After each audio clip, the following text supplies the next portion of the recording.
how do we regenerate the soil, and how do we remove toxic chemicals from our soil?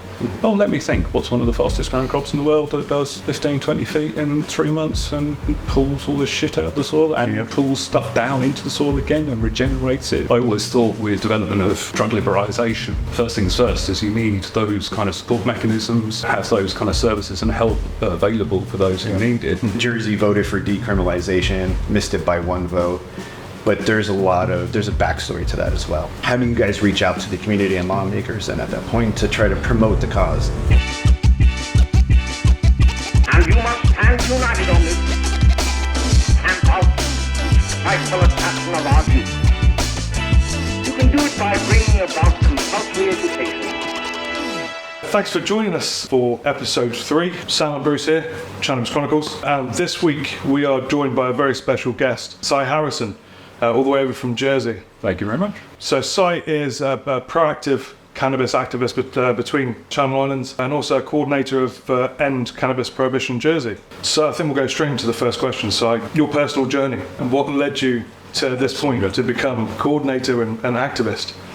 Well, it's a long journey. I mean, I was first introduced to cannabis many years ago, end of the last century now. But really, shortly after that, I think there used to be a stall in town in Jersey, in St Helier. There was just there used to be a weekly street market, Hunt Street Market. There used to be a stall selling bonds and pipes and books and things. And I managed to pick up a copy of Jack Herrera's Emperor Wears No Clothes. Great strain.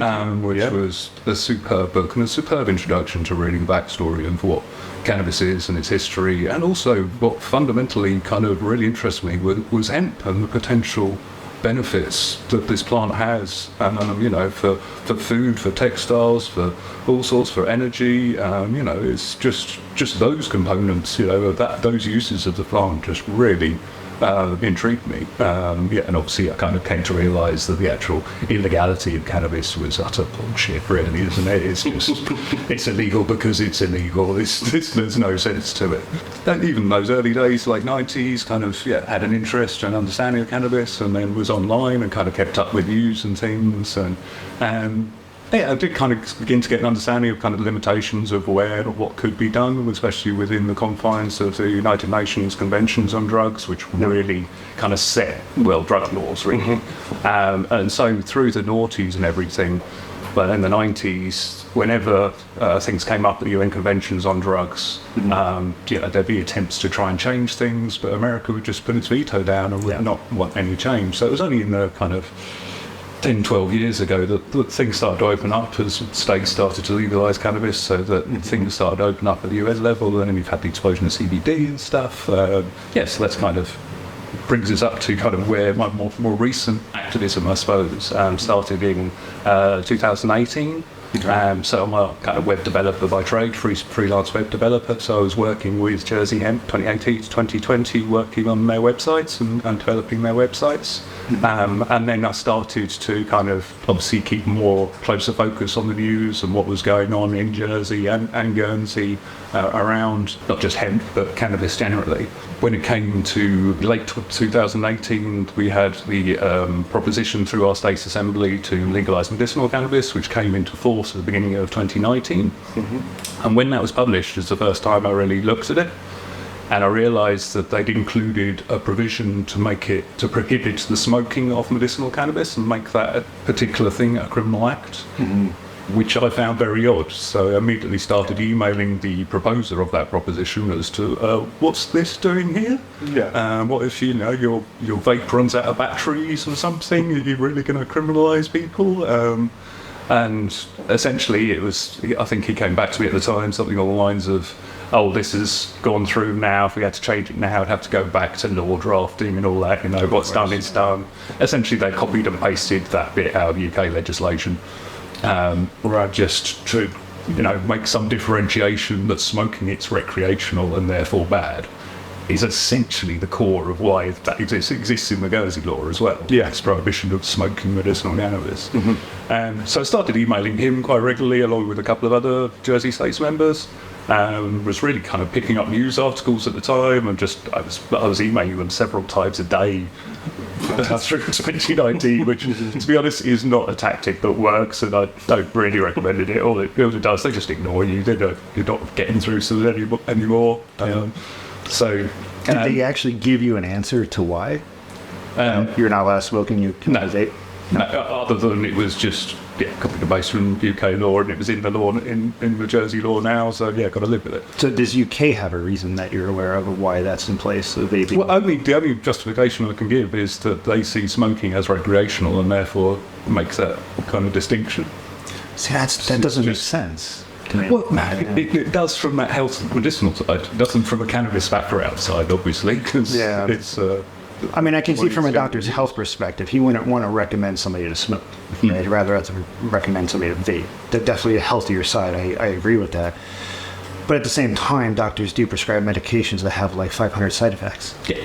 Right? So it's kind of a contradiction. Well, yeah, but I mean, there's no other limitation in law as to how you can use any other medication. Yeah. So it's ridiculous, the prescribing guidance, what's written on the tub that, you must make this, that is sufficient in itself to define how the medication should be used. There should not have to be an extra law.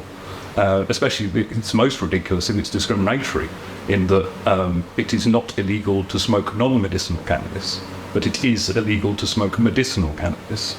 So a patient smoking their cannabis, their medicinal cannabis, that is an illegal act. Someone smoking cannabis from the black market, that is not an illegal act.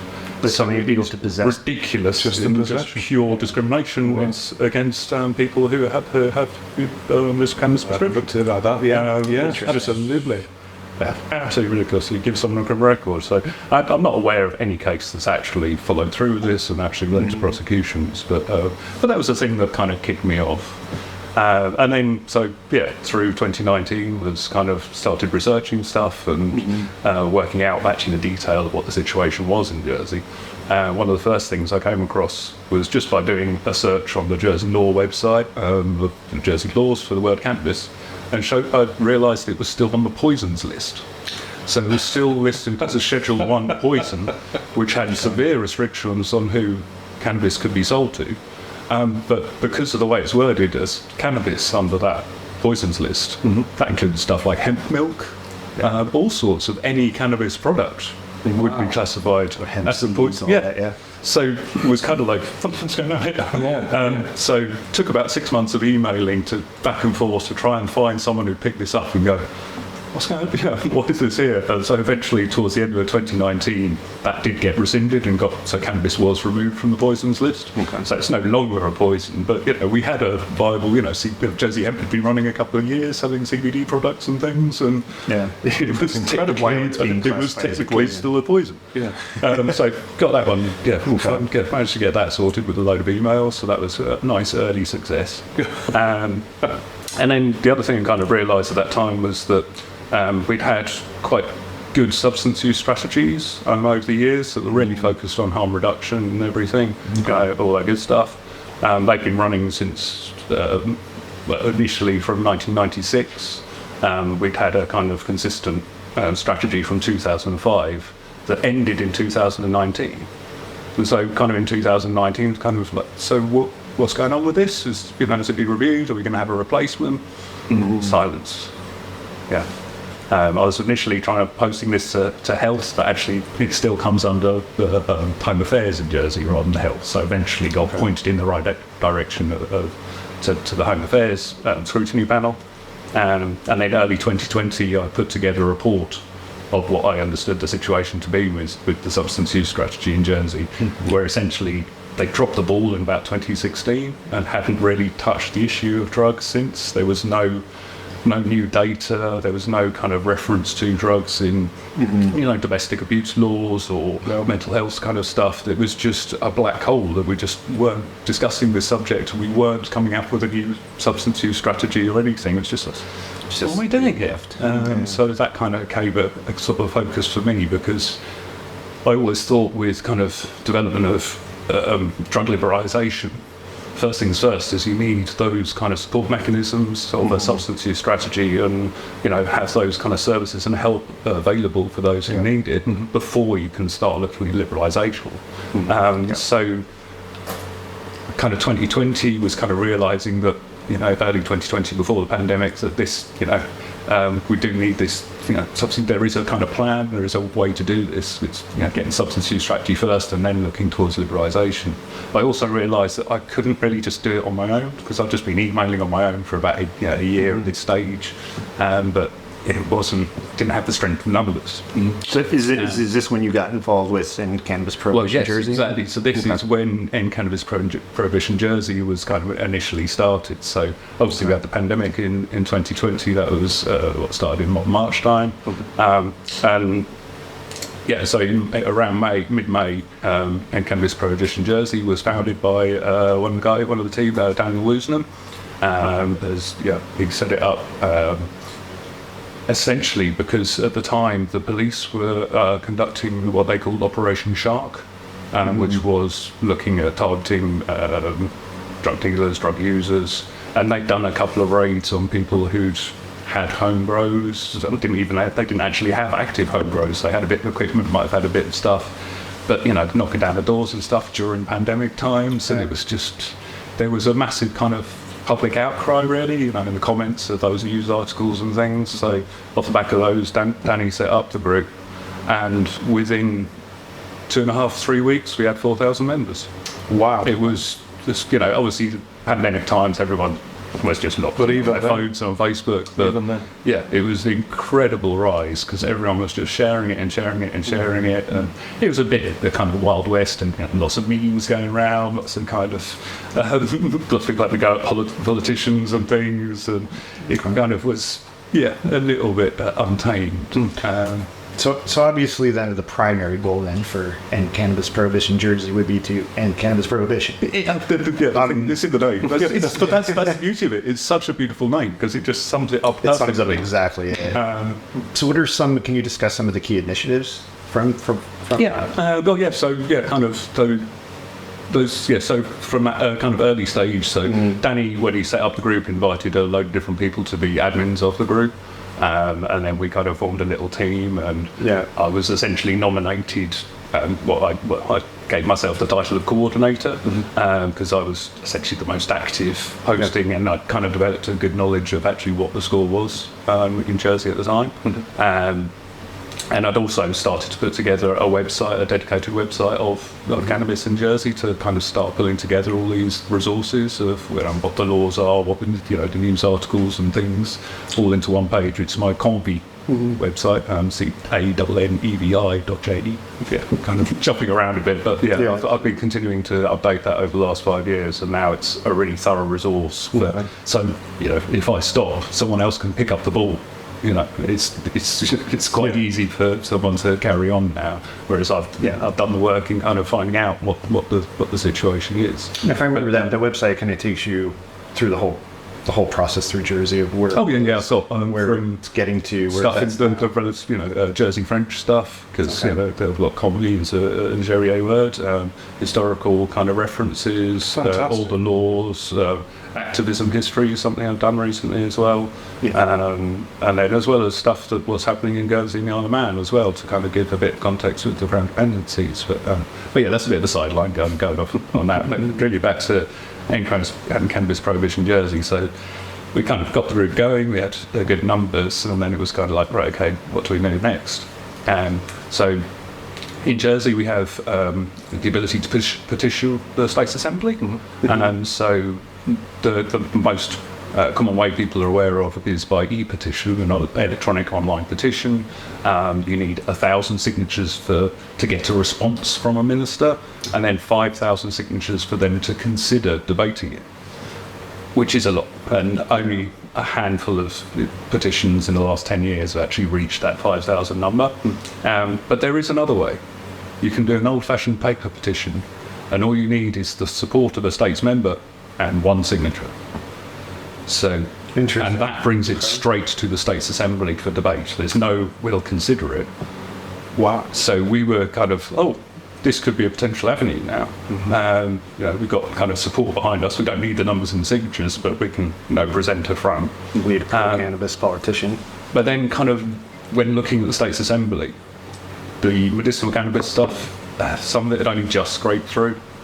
And the feeling I had was that we wouldn't get a majority if such a proposition went through to decriminalise cannabis at that time. So rather than it go ahead, get defeated, and then potentially not come back for a couple of years, kind of decided, best to wait. We're going to have to wait, sit the State Assembly out, wait until after the elections and the next lot. So ECBJ was kind of, with regard to the political side, kind of put that on the back burner. But the main thing with 2020, obviously, was we suddenly had the rise of medicinal cannabis, which was brought about by the pandemic. The UK allowed postal prescriptions and video consultations, which opened up access to the medicinal cannabis clinics in the UK to residents of the Channel Islands. So James Bedding, you know James, a lovely guy. He was one of the first to get a medicinal cannabis prescription in the island, and he did a YouTube video on his Canaquad YouTube channel, which really just opened everyone's eyes. And this was in about a week or two of ECPJ starting as a Facebook group. So the time was perfect. We had this captive 4,000 people audience suddenly being, oh yeah, did you realise you can actually now just get medicinal cannabis through the post? So obviously we just pushed that as much as we could, try to share information about that. I got in touch with all the clinics in the UK to get them working with the Channel Islands and the pharmacies as well, to make sure that the whole UK market was open and accessible, and put together kind of guidelines of how to actually go through the process of accessing UK clinics and what you need to know and everything. Which was a massive success, because by the September, October, we had our first clinics opening in the island. I think Medican was the first one. Life TNTC were there as well. So now we're up to 5 clinics in Jersey, because we were able to demonstrate, demand and interest, which was compounded by the pandemic, because obviously there was that kind of collapse of the black market. So people were in desperate need as well. To play a part in that, we set up the Jersey Medicinal Cannabis Patient Alliance Group as well, to kind of focus on patient issues, because for cannabis prohibition, Jersey is about changing the law and changing our approach, whereas so it's not appropriate really for questions of, what's the best strain for this, or can I take it away with me? Those are kind of specific patient questions. So we set up, just to distinguish the two. Because a lot of the patients may not be interested in the full kind of legalisation side as well, so good to just have a particular focus for them. And I think they're up to like 1,600 members now. Right. It's obviously difficult on Facebook now. In the last couple of years, you can't search for cannabis anymore. You can't post cannabis, you get shadow banned. And other social media sites are going the same way, which makes it difficult. But luckily, in that time, there wasn't those issues, and we could talk freely. Through 2020, so obviously pushing the medicinal cannabis stuff. 2021 went fairly quiet, wasn't a great deal we could do. I mean, I was constantly posting the latest news to the group and everything to keep people updated with what's going around the world, and keep a bit of hope. With all of that happening all at the same time, with the ECTJ, medical coming in, and then I would assume that made engagement with the community and lawmakers a little bit easier, but then you have these restrictions from social media. So how does the organization reach out to the community and lawmakers? Is it all just by emails? Because we are dealing with these restrictions from social media, and I'm sure, obviously the press doesn't really do as much justice either. So how do you guys reach out to the community and lawmakers then at that point to try to promote the cause? Well, back then it was primarily just through social media channels, because there weren't those restrictions in place. Those have really only become a massive problem in the last 2 years. So really it works out well. So I could probably come back to that question in a bit. So because we were still able to use Facebook through 2022, which was really important for us because we had our elections. So we were able to maintain the conversation with the members of our group, and really be able to continue pushing what we've been doing. Because from the beginning of the elections were in June 2022, but in January I started to put together a kind of proposed a presentation, which we called Recommendations for Reform, which was 35 separate recommendations, all thoroughly kind of sourced and backgrounded into a presentation that we could take to the candidates who are standing in the elections. And it's all up on the cannabis.org.j. I was just about to say, is that yeah, but it's still there. It was designed to work as a presentation, so it's not perhaps the most navigable or nice website, but it was designed for a function that we could put it up on a screen whilst talking to states members. So when it came to once all the candidates had been put themselves forward, we arranged meetings. Emailed them all and arranged meetings with about a third of them. And it would be myself and one of the other guys from the team. Would kind of speak to these candidates, and the majority were supportive of at least some kind of reform. Didn't run and put words into their mouths to kind of say, oh yeah, this candidate is pro-legalisation. It was, we just left it as them being in favour of reform, open to reform, unless they actually put it in their manifesto, which the Reform Jersey did, and I think one or two other candidates did as well. And then we could say, oh yeah, they obviously support it because they've written it themselves. So during that stage we could maintain communication with the members of our group and everything through Facebook. Our posts each post would get best part of 1,000 views, whereas now, a couple of years later, we're lucky to get 100 on a post, 100 views. So it's massively dropped off a cliff now. So on that then, so on the flip of that then, so with the ECPJ, if there's people watching that want to get involved, how can they do that with you?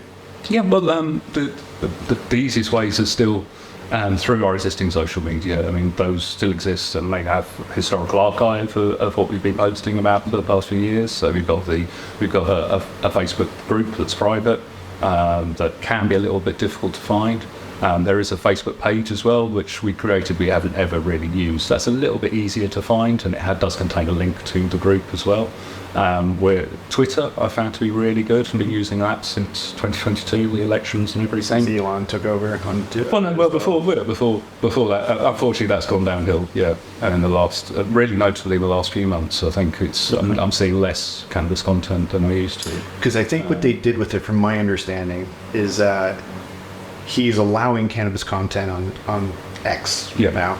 I still call it Twitter. Yeah, I do too. Yeah. He wants to live 9 people, we can as well. Yeah, but from my understanding is he's allowing it to the algorithm to, spread it out there if it's coming from a legal state, for Canada where it's legalized and so on and so forth. If it's in countries that aren't, then I think that algorithm is a lot harder to get. Well, yeah, I think it's the same as Facebook as well. It's okay in legal jurisdictions, but not so much. Nightmare on Facebook. Like, I have a personal Facebook, I have Green Retreats, I have Fire Dogs, and then we also have Cannabis Chronicles now. And not on a single one of those sites can I do an advertisement. No. They completely block 100%. No advertising. People don't really see my posts half the time. And I get it. It's because I put, cannabis related content. I put the word cannabis in a lot of my posts. Yeah, if you do that. and I get it. I do. But eventually that's all going to be lifted. And when it does, you'll be able to hashtag cannabis and you'll see all those posts eventually. Yeah. But until then, like, for me personally, like, I know it makes my life difficult on social media, but I just can't bring myself to conform to that. You know what I'm saying? I just want it, once it goes legal and they start allowing it, then I'll be fine. But until then, I'm just going to keep doing my thing the way I'm doing it. You know what I'm saying? I mean, I've stopped. I don't post anywhere near as much as I used to, and because people aren't seeing it, and also just generally got tired myself of pushing it for so long. It does take its toll over time. I found though where I get the most engagement is stories. That's where I get the most engagement. There's always people that, and even people who aren't following me, tend to see those stories as well. So that's in Reels. I do get decent on Reels, but just regular Facebook posts and stuff like that, or even Instagram. Instagram still lets me advertise though, which I thought was interesting. Which we haven't been able to with the Challenge Concord. Tried several times now. Not On Instagram? Yeah, they won't let it. No, it's been strange. They did let me advertise the 420 event. That went on for about 6 weeks, and then they noticed it and pulled it down. You did well on that. Yeah. Yeah, so we're still in a kind of strange limbo of, this makes it difficult because it's illegal, but then, how do you change things if you're going to basically censor it? Yeah, exactly. Just open, honest communication, and which is required across the board. So up to this point, we've kind of discussed a little bit on the history of Jersey, your journey into coming into activism with this. Currently, what's the current landscape now? What's going on in Jersey? Because obviously most people know now that the Jersey voted for decriminalization, missed it by 1 vote. But there's a backstory to that as well. That's being that people aren't understanding. Yeah, if you want to take it from there. Explain how that works. Yeah, so obviously kind of, was sort of explaining how we kind of led up to the elections, and we kind of worked with a lot of the candidates to make sure, try and get them on side, try and open the conversation and start shifting that over to the window to where, to what the debate was. And to be honest, we only found 2 politicians or 2 candidates who were firmly anti. There was a lot who didn't answer us, and we don't know. But of those we spoke to and put out public statements, there was only 2 that were actually anti. The vast majority were at least open to reform. Just what you can ask for in the first instance is just have an open mind, and we'll come back to this later and push this along. So then it was kind of within the hands of government. We've mentioned before how we were waiting on a substance use strategy, and the Home Affairs Minister went straight onto that and was going to put that down as a key thing that she wanted developed and delivered as soon as possible. So they got to work, and a new substance use strategy was delivered last summer, which is a 10-year strategy. Which unfortunately haven't actually seen anything delivered out of it yet. It's been a year now, but it does include a list of aims and objectives, which include things such as reviewing the drug laws, following along with decriminalisation and legalisation aims, as well as education and everything else that you'd expect in the substance use strategy. But it did have a thread running through the text of the document of moving away from punitive sanctions for at least towards decriminalisation for possession. Obviously, beyond that is bringing in regulations is a much more complicated thing. But at least that they were the substance use strategy acknowledged that criminalising people isn't the way to go. So that's fantastic, and that was our first thing we needed before we can move forwards with any further kind of legislative change. So that came in, and then there was another bit that we were waiting on, that being part of the consultation at the end of 2019. So we've got a peculiar system in Jersey whereby if you're arrested for an offence, the police don't prosecute you. You have to go to the parish hall and have a parish hall inquiry. And that's with a centenier, who's an honorary policeman, who is sits under the Attorney General as being a prosecutor. So those are the ones that are not prosecutor, but a prosecuting officer. So they are the ones who will charge you. So in Jersey, since 1998, they first introduced guidelines for centeniers at parish hall inquiry from the Attorney General, so that possession of small amounts of Class B and C drugs could be dealt with at parish hall inquiry by way of a written caution following completion of a drugs awareness course. So that came in 1998, and that was for the possession of up to 7 grams of cannabis or cannabis resin. That stayed the same until 2015, whereby the overall selection of drugs that it applied to started to include Class A drugs, small amounts of certain Class A drugs, and for cannabis it went up to 15 grams to receive a written caution, first offence, but there was no longer the requirement to actually attend a drugs awareness course. 2019 changed again to also second offence as long as a year passed since the first. So it's kind of this transition, moving along.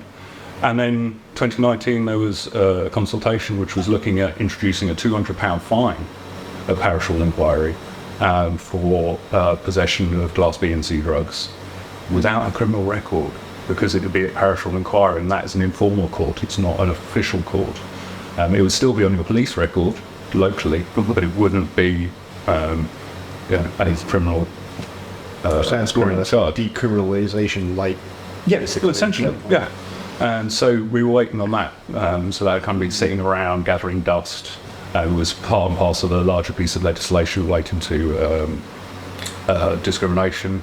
But with the new government, end of last year, it got separated out to just be looking at the public order elements of that particular bit of legislation. And that came before our States Assembly in February this year and got approved. So now that is in, well, it hasn't actually hit our law books yet because it has to go up to the Privy Council and back down before it actually becomes legislation in Jersey, but it is on its way. So hopefully by the end of this year, first time possession of Class B and C drugs, £200 fine. Fantastic. Job done. Criminal record, great. Obviously, yeah, it's a starting point, but we wanted that kind of done and dusted before moving on. Because that then sets a baseline. Anything on top of that's very good. We've got a very baseline, simple form of decriminalisation in the island. So then, off the back of that, there were kind of talks about, from the Home Affairs Minister quite early on in this term, about actually having a in-committee debate in our States Assembly about decriminalisation of drugs. So an in-committee debate is a debate without a vote. So it would just be for the Home Affairs Minister to garner the kind of opinion of states members and how do we approach this. That kind of then changed to a debate just on decriminalisation of cannabis. And then it was progressing like that at the end of last year. But then we had a vote of no confidence in our Chief Minister at the beginning of this year, which completely changed the government. So we had new ministers come in and everything, and the new government dropped it. And so that was kind of in March this year, and so we were waiting on that. I put a lot of work in researching decriminalisation of all drugs as well, because that's how it started, to present to states members. But then when I knew the vote of no confidence was going on, I kind of stepped back because I thought it might fall by the wayside. And to be honest, with regard to that, I'm not sure what value would have really had if you have a debate among states members about drugs when they know nothing about drugs. See, and that's would it have been any way beneficial? and Not really. I don't know.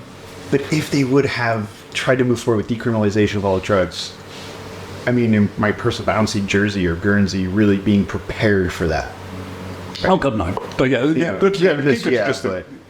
All drugs, Jersey and Guernsey's not ready for that conversation. No, I mean the same logic applies to it all. But yeah, it's very much concentrate on cannabis first, and then ignore the elephant in the room. But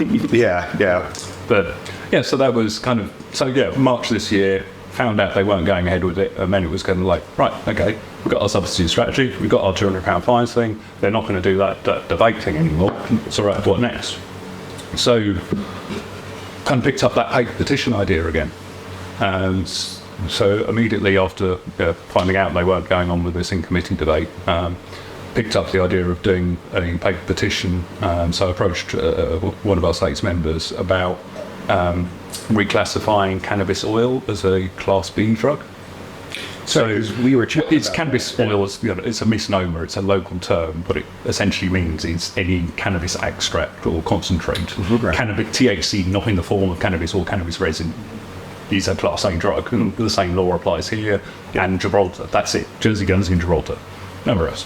Then so cannabis resin's Class A only in those three. No, Class B. Class B. Yeah. Only in those three. The cannabis oil, the extracts and concentrates, Class A in Jersey, Guernsey, and Gibraltar. But flower's Class B. Flower's Class B and resin's Class B. But so basically like dabs. Or any oil. So that's going to be that's only Class A in those. Well, this is the thing. You can take some cannabis, bake it into a cake. Yeah. It's no longer cannabis in the form of flower or resin. You now have a Class A. And not only that, have you possessing a Class A, you've just produced a Class A. Just by taking your cannabis and putting it in a cake. Interesting. Yeah. And that's only like that in Guernsey, Jersey, and Gibraltar. Yeah. That's it. Yeah. Wow. So Okay. wanted to, obviously address this. It's been one of my major bugbears for a long time. And that when we talk about cannabis, we're not talking about one thing because we've got the Class B bit and the Class A bit. So the UK had the same up until about 2003 when they dropped all cannabis down to Class C. And then a few years later, for political reasons only, against the advice of the Advisory Council on Misuse of Drugs, they brought all cannabis back to Class B, or up to Class B. So they had all cannabis be the same since 2008. There had been discussions with our own Misuse of Drugs Advisory Council about addressing this, but they just put it on back. I'll come back to it later. Real quick, can you just touch, just for some people that might be watching this that may not know the difference between Class A, Class B, and Class C, like what would that breakdown be, and like why would cannabis be considered in a Class A or Class B? I'm not going on that. So you have obviously drug classification, which comes down to the prosecution and sentencing. If it's a Class A drug, you'll receive a greater fine or greater sentence, greater punishment than it's a Class B, and say down to a Class C.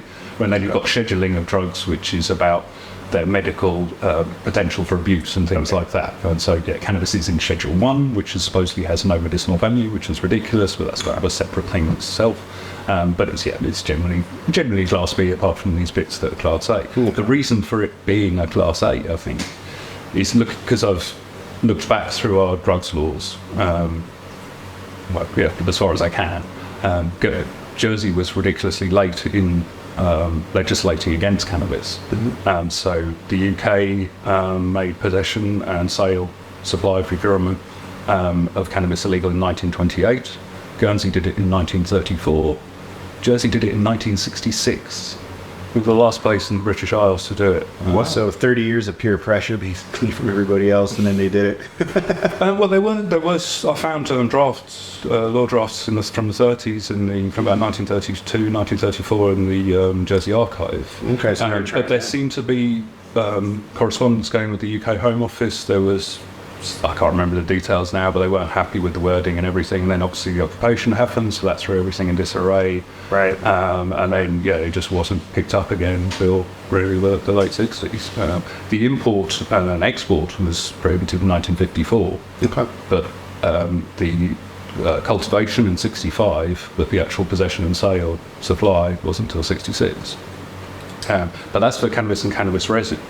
Okay. Extracts and tinctures, which cannabis oil, was still a medicine up until about 1980, until those late 70s misuse of drugs laws came in. Wow. Cannabis was still considered a medicine. And so it's because of that, I think, that it wasn't, when it was first, the unauthorised possession of cannabis oil first became an offence in 1971, but that was that unauthorised possession of, rather than misuse of drugs. So it fell under separate legislation because it was coming down this kind of medical path. Mm-hmm. And I think it's because of that it kind of kept that separation and distinction as being something different. Then kind of bring it back. We obviously started looking at bringing a paper petition, and was working with a states member looking at doing that in Jersey to actually get rid of that fine line. And then kind of was in conversation with a few states members, all three, everything's through emails. They are accessible, so it is good for that. But it turned out that several states members were considering trying to do something about cannabis. And then Deputy Tom Coles, the Reform Jersey, kind of said that he was looking at bringing a proposition together to criminalise cannabis. That's the one I read about recently. Yeah, so that's what was brought in June. Mm-hmm. That was it was tricky. Personal reasons. I didn't get a chance to meet with Deputy Coles in March, so it was only in mid-April that myself and James were able to meet up with Deputy Coles and actually have a conversation about what he was planning to do and everything. But I think by that point he'd already written his proposition and already had in mind what he wanted to do, so he didn't really have much opportunity to have input. So then we both left that meeting a bit concerned that he didn't really kind of know what he was doing. And then even before the proposition was published, I was still talking to this other group of states members because I was concerned that we'd need to bring amendments to actually improve upon what was being suggested by Deputy Coles. And then literally the day I had a meeting with them the day that the proposition was published, and so was able to actually start work straight away with these states members to try and make improvements. So one of those was our paper petition idea about cannabis oil. We brought that in as Part C of the proposition, so we got that in as an amendment to add that on. The Part A talked about whether cannabis should be decriminalised in the island for over 18s. So we obviously wanted to ditch that. Now the over 18s bit, what you're going to criminalise under 18s? Yeah. But that also came up in the government's response that this is actually not human rights compatible because you're discriminating. But we did try and look at changing the wording of that particular article though, so that from the beginning it was obvious that statement that we should decriminalise cannabis in Jersey, there was no action involved with it. So we wanted action, we wanted something quick. And so, because going back to the parish hall system and everything, it's kind of comes down to that guidance you give to the centenaries, the prosecuting officers. So really, you just want to tell them to stop prosecuting people. So we were looking at wording so that along the lines of it's no longer being in the public interest to prosecute people for possession of small amounts of cannabis. But because of the use of that phrase public interest, that's kind of a key thing for the way the Attorney General kind of interprets and manages the laws, and we'd be treading on his toes if we did that, so we were kind of pushed away from that phrasing. Interestingly, the government in their first draft of their response did come out with similar wording, not in community interest, I think, rather than public interest or something. Right. But they dropped that in the end, but yeah, that's kind of by the by. And then the main thrust of Tom's proposition was to ask government to go away and come back in 18 months with the plan to how to decriminalise. 18 months to decriminalise? When we were, it's our public interest thing, it could be done like that. It's just a message to the centenaries and it's done. But now you wanted 18 months, and if we're going to spend 18 months on something, we need to do the work and do it properly. Well, no, we're just looking to criminalisation. So we were looking at an amendment to actually look at how to regulate, how to bring proposals to regulate within 18 months, which is what government actually came back with in the end. So their version of it dropped Deputy Cole's wording and put in for, let's do regulations instead. Fantastic. There was another amendment from another deputy in that first, we should decriminalise. He included an amendment to include the wording and homegrown. So allowed to grow their own decriminalised homegrown. So it took a lot of work trying to piece together the approach, working with different states members. So unfortunately, I wasn't able to really push publicly, in the groups or anything, to try and get people to support these amendments or anything. It was just very much working with states members, trying to get it through the door and everything. But and then it came to the debate. It was spread over 2 days, the Tuesday to the Wednesday. So the way it works is you discuss the amendments first, the amendments to the amendments, and then the amendments, and then the actual amended proposition is the last vote. So there's votes on each bit. So the first thing that was debated was to include that amendment to include Growy Roan. That succeeded by 1 vote. They supported Growy Roan. Happy days. Our amendment to reclassify cannabis oil of Class B, that got through as well. Happy days. And then we had the kind of amended proposition to vote on, and that was done in separate parts. There was the first vote on should we decriminalise cannabis, But if I step back a bit, it became clear during the course of the debates that states members thought that that line meant it would create action.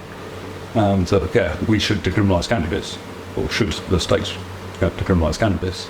They thought that meant that it would actually result in something happening. Mm-hmm. But it comes down to legalese, and the term should is just advisory. It's something to happen. It has to be must.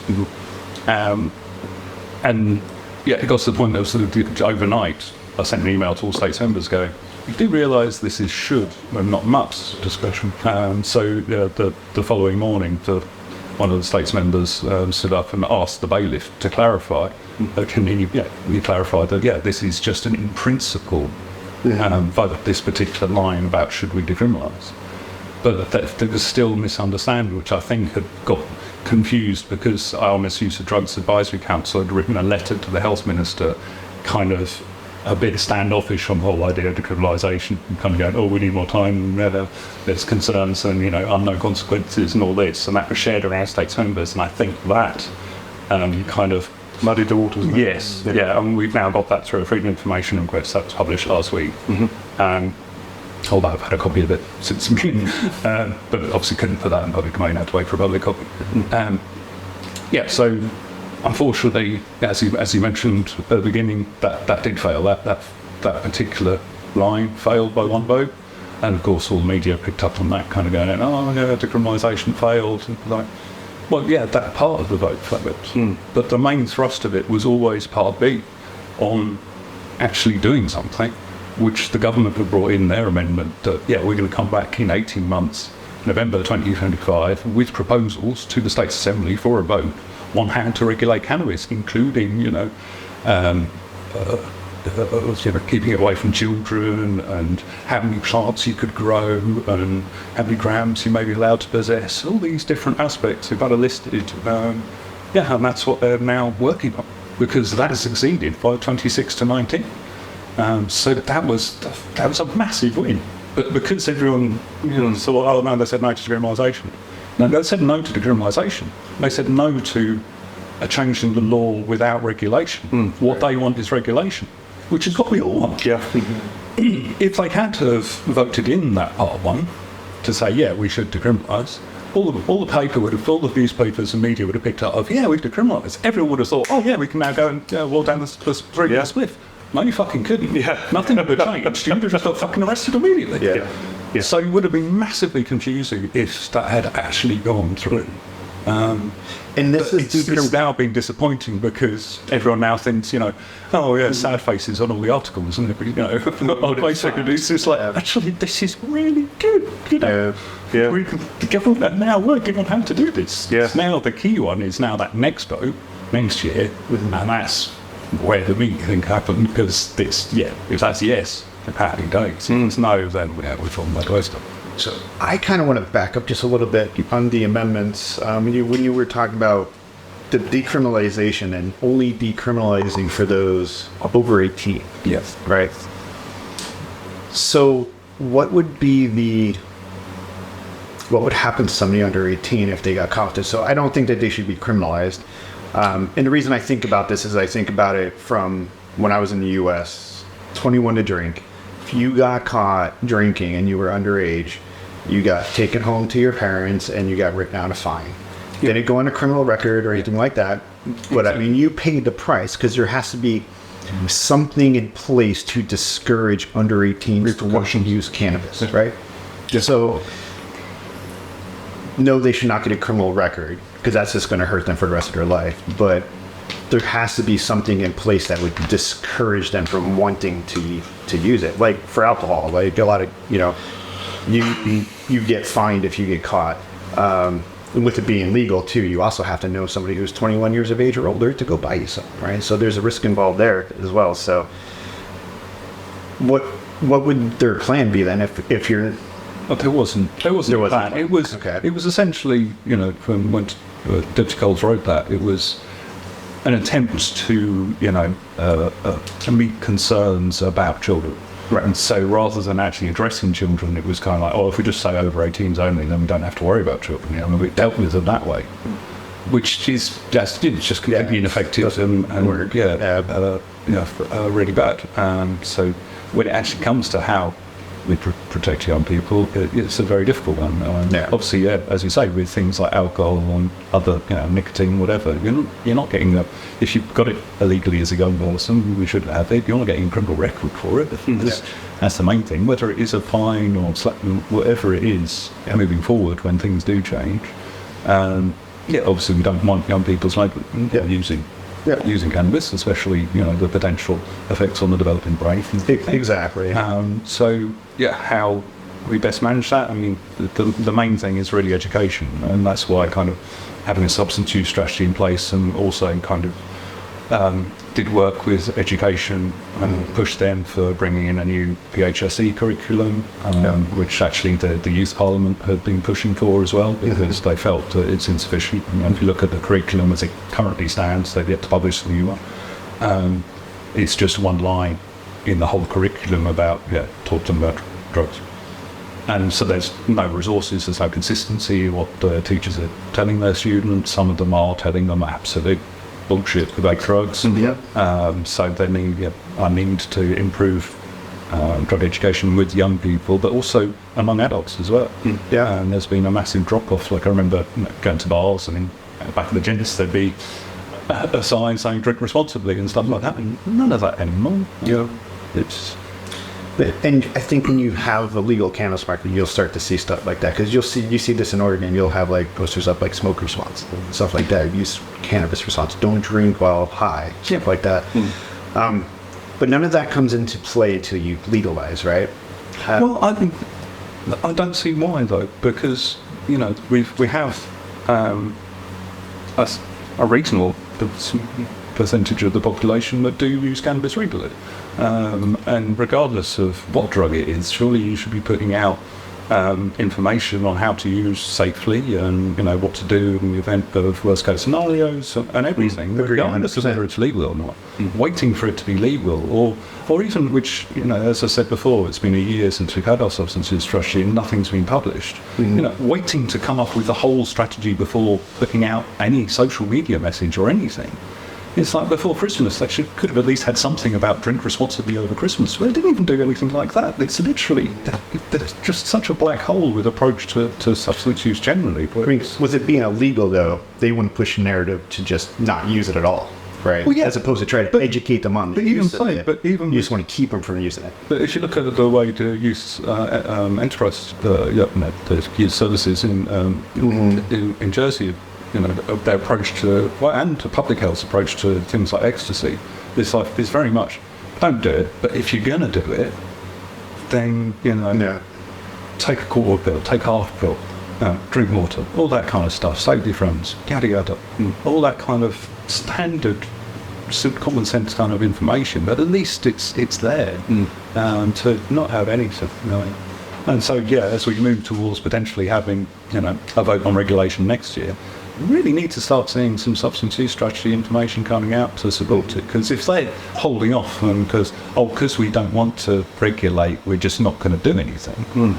Well, that's just really, really poor. It needs to be addressed, regardless of what the end outcomes are of any change, any potential change in the legislation. So, are there any kind of specific lessons from other countries that have legalised? Are there any things specific that you would bring across from them? Definitely.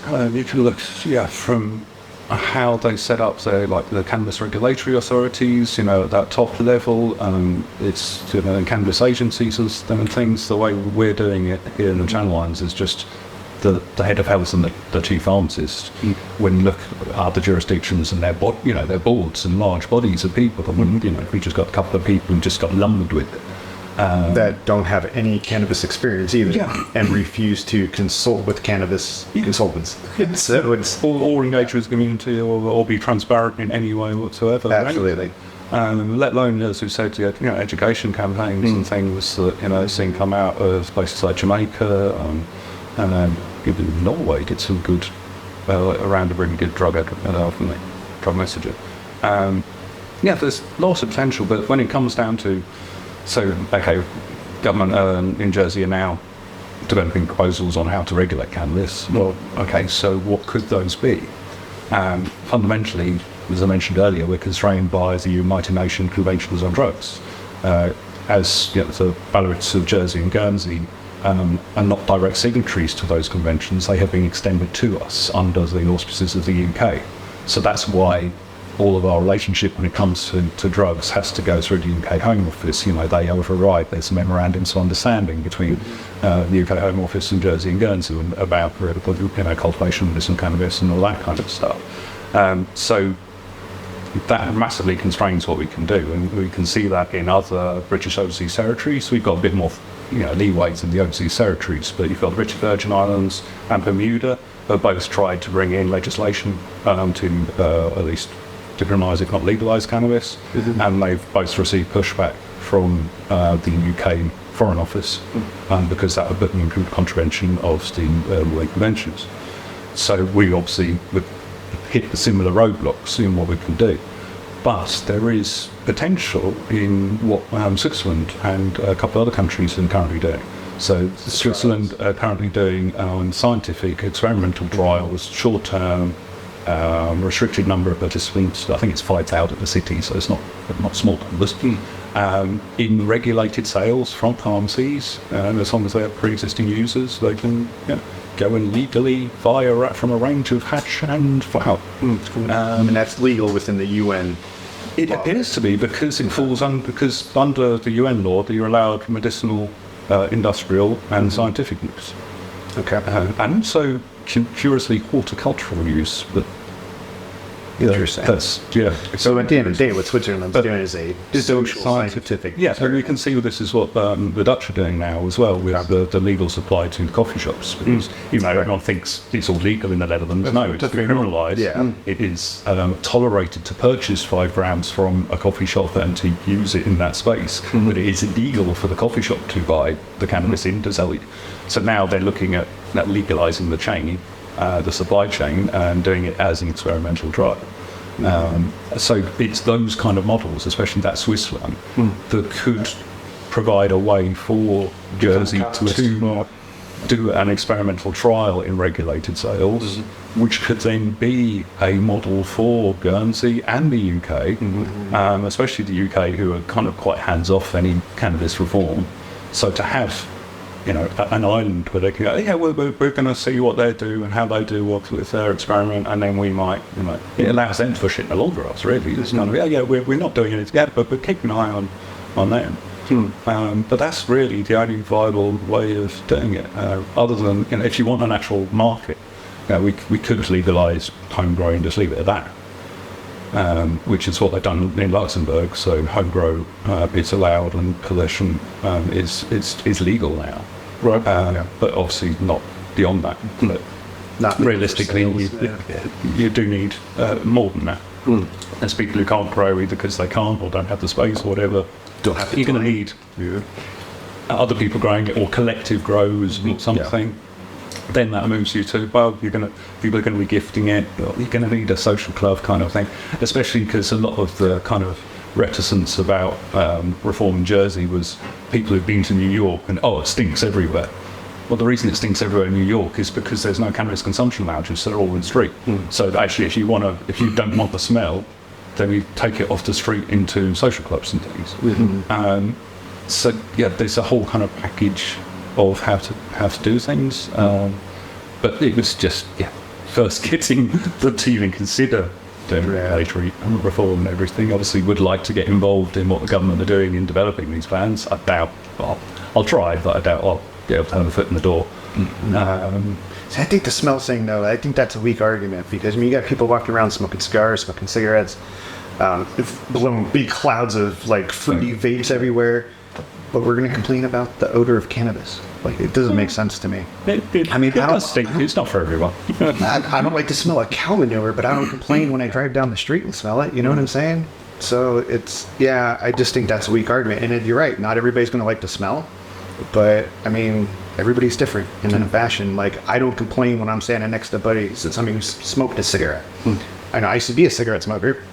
Not anymore, and I don't like the smell, but I don't complain about it because we're outside, that's a free area for people to do what they want, right? If I don't like it, then I'll just move away, right? So yeah, that's just a weak argument to me, in my opinion, anyway. Well, I think it's one of those. In small numbers wouldn't be an issue, but if they don't provide anywhere inside for people to do it, you can imagine situations whereby there's a load of people out one night and they're walking down the high street or whatever, and it's it's more than just one person. You actually have groups of people, and you could have people sticking places out. But it's got to be. We can't want for everything. We've got to be conciliatory to the rest of the population and kind of find compromise and have immediate means. We just want fundamentally we just don't want to be arrested anymore. But if we get that, then happy days. Everything on lot is just crazy. They do designate smoking areas like they have. Like at airports or something. Oh, yeah, I was chatting to you about this last night and mentioned that it's a difficult one because obviously now as medicinal cannabis patients, it's discriminatory to not allow a medicinal cannabis patient to use their medicine as required. So to have designated cannabis areas, you'd still, even if you had not allowed within 500 meters of the school or whatever it was. Yeah. If someone was having, had severe spasms or something and needed, actually medically needed their vaporizer at that time and they were only 50 meters outside of school, well, they're going to have to use it. It's not, you can't kind of say, oh no, you've got to move ahead because that's discrimination. But it complicates things a bit. I don't entirely know the answer, but it's a case. We can't think we're just going to get it right and set it in stone and that's it. These are things that are going to have to evolve because they're not really things that we've had to deal with or approach, and it is all new. And we're going to have to find our way, and we can learn from the works of other jurisdictions in all of this, in every aspect, and take the best bits of everywhere and try and find what works best in a small island situation. But do you think over the last few years, do you think the public perception of cannabis has kind of gone along with how things are progressing, or? Oh yeah, for sure. I mean, just generally, the rise of CBD has been a massive game changer in the last 10 years or so. It's that which has really kind of blossomed and moved things forward. And I think the best way really with any argument earlier kind of features to someone who opposed or that has a contrary view, it's really just find common ground and find out, break it down to have that open conversation of what are the concerns, what are the issues that worry you about a potential change in legislation. One of the first things probably think of the children. We want to think of the children. We don't want no one wants young people abusing or getting caught up in any substance abuse, misuse, what have you. It's really about education and getting about a proper understanding out there. And truly, we should be able to agree with someone on the opposing side of those kind of fundamentals. So then it's kind of moving on. Then how does criminalisation help any of that? Surely you should be helping with people who have substance use issues or whatever, getting them the help they need. They're not going to get that in a prison cell, or more with having a criminal record. So why? How? What's the point? It's not doesn't act as a deterrent because blatantly people have been using it for decades, and still in high numbers still get prosecuted. Doesn't seem to change anything. So we blatantly need a different approach, and surely the best way is to regulate. And the same goes for any drug. It's not just cannabis. Cannabis is the easiest one to kind of get the point for us, trying to go to states members and go, we should legalise heroin. And you're not going to get very far, unfortunately. But if you look at the Swiss model, and they use the old British system, what used to be in place in the 60s, of prescribing heroin addicts, existing heroin addicts, with their heroin, clean heroin for free, off the National Health Service. And they have an ageing heroin addict population. There are ways to manage these things. It doesn't have to be a free-for-all if it's legalised. No, certain things prescription only, certain things pharmacy only. countering these certain things, maybe anywhere. It's finding the balance and realizing that we're not going to get things right the first time. These are things that need to be continuously addressed, reviewed, tweaked, improved upon, and to find out what works best for our societies, because each society will have a different approach and a different idea of what works best for them. See, I feel too that most societies can actually agree on the fact that people shouldn't be criminalized for it, right? I think the biggest factor is, going back to the first thing you said, is youth use. People don't want their kids getting into it. But what I don't think people understand is that when you legalize it, you lessen their chances of getting it, right? And this is shown in states in the U.S. who have legalized cannabis. Youth use goes down. And a lot of that has to do with, and I mentioned this in another podcast, is when it's legal, you have to be 21 to use it. So now it's not as easy to get on the black market, right? Because it's not there anymore. It's like alcohol. 21, you have to go into a shop and purchase it, and you're ID'd. You need to know somebody who's going to be 21 years of age or older, willing to take the risk to go in there and get it for you now. So it's a lot harder to get for somebody who's younger, So I think that needs to be taken into consideration. Legalization actually reduces youth use, not increase it. The problem with those kind of statements is we don't have a baseline to know what the existing adult use is. So how could we say it either increases or decreases if we don't know the numbers in the first place? It's impossible. So all of this is just conjecture and it's based on, access, right? Well, it's just the assumption that it comes back to I find a lot of traditionalists, people that are opposed, just think that legalisation, decriminalisation, the same thing. It's just a free for all, and the 5-year-olds will be able to go and grab it and amongst the sweeties in the liquor mix. It's just no. Alcohol's not like that. Tobacco's not like that. So why do you think cannabis would be? So if Jersey was to move forward with legalization, what potential benefits do you think Jersey would gain from that economically, and what kind of potential benefits do you think the patients would receive from that? Well, there's lots of different ways of looking at it. I mean, if you look at it from a kind of what's the potential tax revenue that could be raised from a recreational market, we'd probably be looking at perhaps 4 or 5 tons maximum that Jersey would go through in a year, probably with tourism as well. So that's about 5 million grams. If you're charging a pound of brand tax, 5 million quid. These aren't huge numbers that would go. It's a nice added bit of tax payments, but they're not. It's not. We're not suddenly start building loads of schools and hospitals and what have you with this money. It's a nice little bonus, but it's not a huge amount in the grand scheme of the overall tax take that the government has. And obviously they could tax higher, but 2-3 pounds a pound, I'm talking 10-15 million. It's not, good amounts, but not life changing in terms of government spend.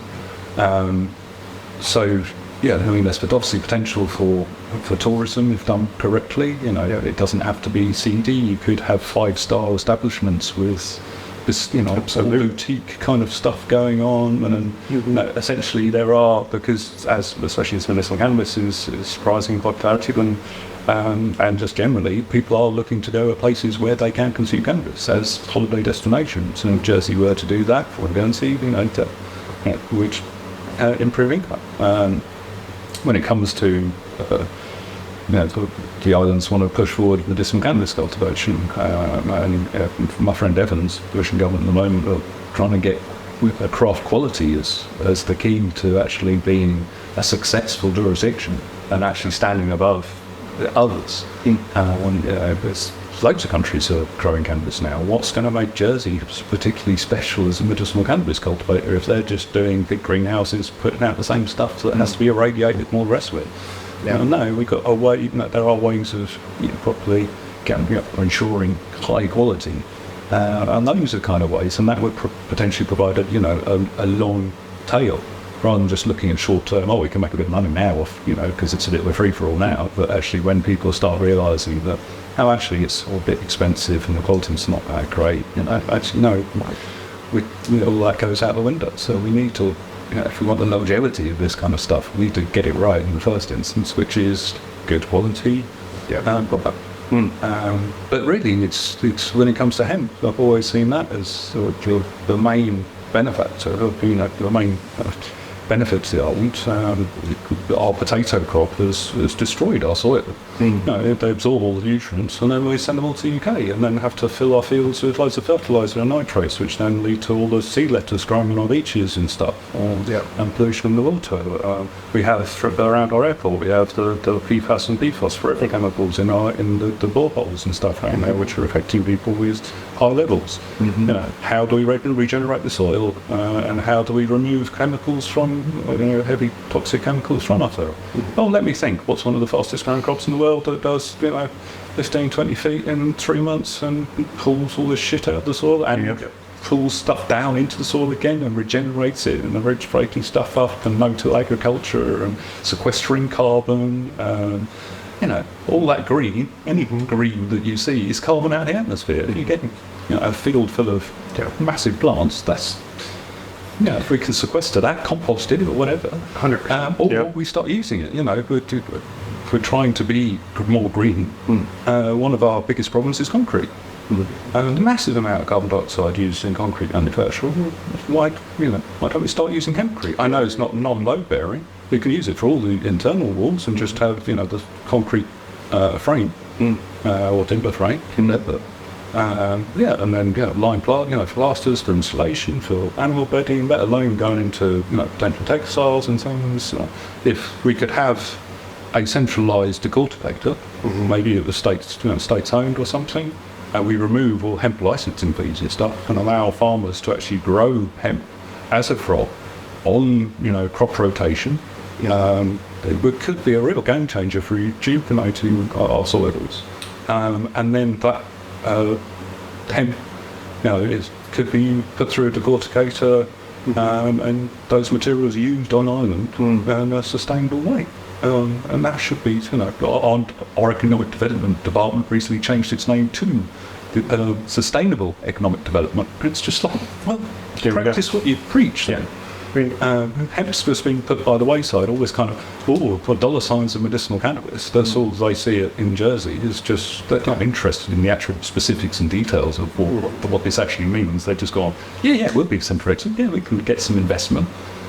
And they've had investment. And then you've got to look at Northern Leaf, they've got a £33 million facility and recently got valued at £3 million. So there's investments come in, but there's been a hell of a lot of lost money. Because you've just got people in suits coming in thinking, plant seed, profit. There'll be more to it than that. So it takes, there's lots of potential benefits, but it takes a proper understanding. Like when we were saying before about the medicinal side, the potential that, if you go recreational, your medicinal market will shrink. Because why go to a doctor if you don't need to? If I can go and get a medicine and I'd be able to try different types at smaller amounts. Exactly. Just by removing all these restrictions and things and just putting it on a level playing field and allowing people to use the plant, and then you've got some potential spin-offs of creative industries and sorts. Huge potential if viewed in the right lens. Kind of going back a little bit to the hemp part, it was one of the reasons of coming to Guernsey for me was to clean up the soil here. So a lot of people here don't realize that all the greenhouses here, or all the soil here, it's all contaminated still with DDT. Okay. I mean, every greenhouse that we had, I gathered soil from different areas of the greenhouse. I sent these out for testing into the UK. They've all come back with DDT and DDE. DDE breaks down from that. And that was the idea, was to grow hemp in these greenhouses and clean out that soil, because you can then remove the DDT and keep the CBD oil, right? So that was the idea. But the pollution on Guernsey, and it sounds like even on Jersey, is just through the roof. I wouldn't want to eat a tomato that coming out of one of these greenhouses here, knowing that there's potentially DDT in there, But I also think too, I think the hemp markets is completely screwed up. The way the law was implemented for it, saying that if it's 0.03% THC or less, then it's categorized as 0.3. It's categorized as hemp. that's not accurate at all. Like what you were talking about earlier about, big, tall hemp stalks, that's actual hemp used for fiber, for food, for textiles. Yeah, it's on the physiology of the plant, not on its Exactly. arbitrary THC. No, but it's THC content. So now you have this industry to where if it's 0.3% THC or less, it's considered hemp. But people are growing these monster marijuana plants that are just very high in CBD. And being able to extract that and create these HHC markets and these D8 markets with these synthetic synthetic cannabinoids.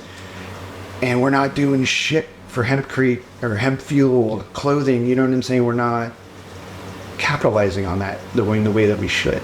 Yeah, Instead, we're seeing the CBD oil and seeing the profit there and just sod off the rest of the plant. And it's like, Exactly. no, we can do both. We can use the flower for the oils, but we need to be using the rest of the plant as well.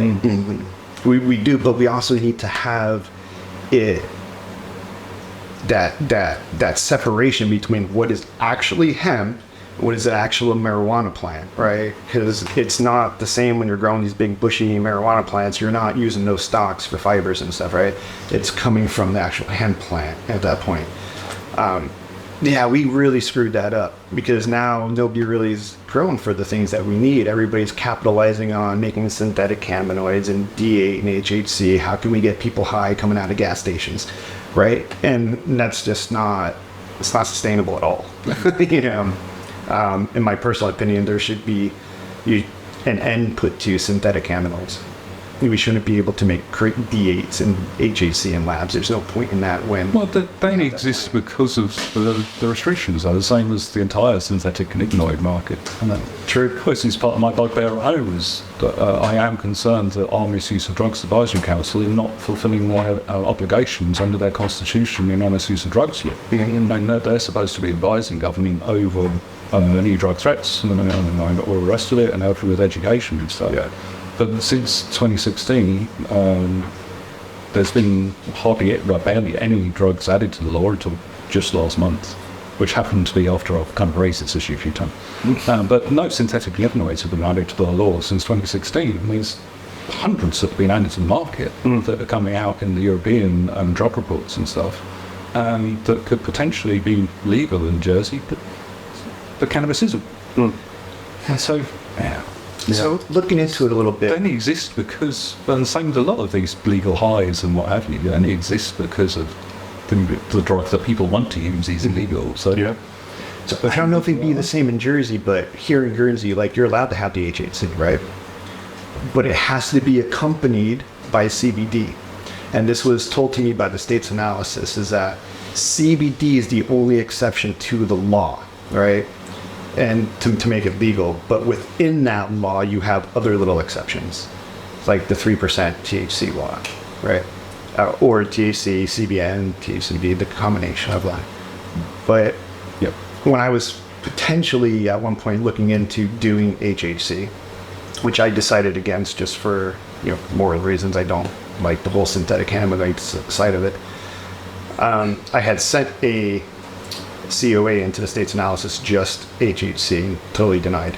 But he said that if it is accompanied by the CBD, then it can be a legal product. So I thought it was interesting. well, that comes back to the Class A thing and the way it's just defined in the law. We were talking extracts and concentrates. What it's actually defined in the law is cannabinol and cannabinol derivatives. So HHC is a cannabinol and cannabinol derivative, which on its own would be a Class A.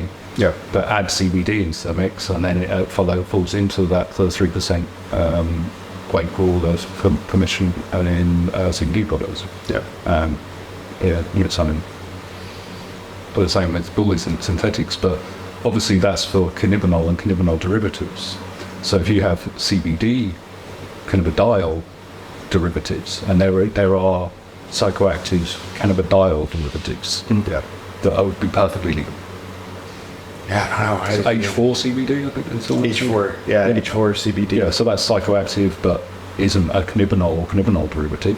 Right. So it would be a CBD derivative, and so therefore would have no legal restriction, in my layman's interpretation of the law. Right. Obviously. Yeah. But I think my layman's interpretation is far better than probably a lot of police and lawyers. Stories, absolutely. Yeah. Been looking at this long enough. So maybe we can get some laws passed in Jersey, and then we'll get you over and Well, yeah. talk about those. Well, yeah, obviously you've got your elections coming up next year, so that's Yeah. the key thing. So, yeah, obviously we put together a load of resources for our elections, so yeah, happy to share and help in any way we can to get things, help you guys get things moving, and you can learn from each other and work together is by far the best way forward, really. I think it's resources and Channel Islands Cannabis Agency, Jersey, Guernsey, working together on this. Because I think it's been a bit of an eye-opener to hear from the other side how far behind we actually are. Yeah. Because we're incredibly behind for considering what's going on over in Jersey at the moment. yeah, I mean, it's been a kind of a bit of a sort of a stepping stone. We've been a bit ahead. We have in the last year or so. I think we have kind of taken. Absolutely. I mean, you missed the decriminalization by one vote. Decriminalization. In principle. Yeah, in principle. By one vote, though. Guernsey hasn't even voted on it. Yep. Anything like that. So, yeah, way behind. Unfortunately. But that's why it's needed to have that agency for both islands so everybody's on the same page. Yeah, with it. and it also provides, if we're both on the same page, you're providing a united front for the Channel Islands to talk and engage with the UK Home Office Yes. rather than separately. And Absolutely. And with the new Labour government, hopefully they'll be a bit more receptive. Yeah. Yeah. I think a huge thank you Well, thank you very much for coming to join us, being on first. Our first guest, yeah, it has been.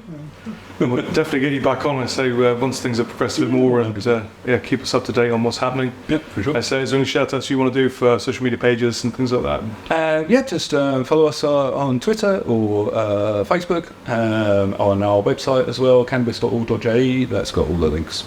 Fantastic. And we'll put those links in our YouTube as well. Yep. You may have to copy and paste those links because YouTube won't allow us to have blue links that you can click until we have more followers and more history on YouTube. So you might have to copy and paste those for now. And next week, so this will be dropping in a week's time. So we are actually we will be at Vale Earth Fair. Yes. So we are going to be chatting to people live. No, we're not. We're going to be chatting to people at Vale Earth Fair and get some opinions and things. So if you're up there, come and say hello. We will be decorated in Cannabis Chronicles attire. And come and say hello and then see what we're up to. We'd love to hear from everyone. So I did just want to give everybody a quick heads up on the next episode. As Sam was saying, will be a lot from the Vale Earth Fair. After that, we will be doing a 2-part podcast with 2 special guests coming from Guernsey. 2 guests who have spent some time in the Guernsey prison here for cannabis. And we're going to have them on to discuss their stories. A lot of you guys probably already know who this is, and it's going to hit pretty close to home. But I am going to leave you hanging on who these people are until next episode. So we'll see you then.